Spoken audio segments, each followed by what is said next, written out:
Radhe Radhe everyone. এই পিকচার্সগুলো 2025-এ প্রয়াগরাজে যাওয়ার সময় তোলা কিছু স্মৃতি তুলে ধরলাম তোমাদের মাঝে। রাধে রাধে, দেখো আমরা প্রয়াগরাজে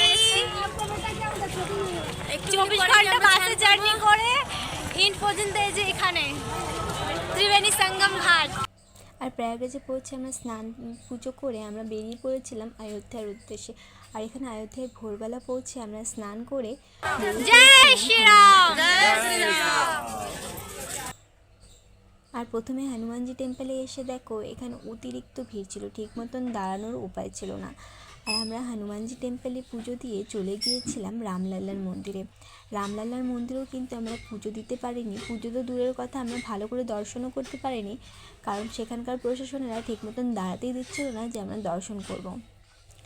আর দেখো এখানে ভালো করে প্রভুর দর্শন করতে পারিনি দেখে উপরে যে স্ক্রিনে দেওয়া ছবিগুলো আছে সেগুলো দেখছিলাম। আর এখানে জানি না কতগুলো গেট আছে, আমি শুনেছি এখানকার প্রত্যেকটা গেট নাকি সোনার। আর এই মন্দির থেকে বেরিয়ে আমরা পাশেই একটা শিব মন্দিরে চলে গিয়েছিলাম পুজো দিতে, কারণ সেদিন ছিল শিবরাত্রি।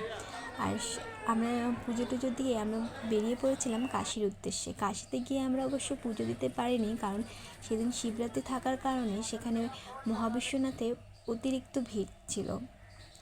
আর দেখো স্ক্রিনে মহাবিশ্বনাথ শিবলিঙ্গের ফটো দেওয়া। আর কাশীতে গিয়ে আমরা স্নান করে আমরা সেখান থেকেই বেরিয়ে পড়েছিলাম। আজকের ভিডিওটা এই পর্যন্তই। রাধে রাধে।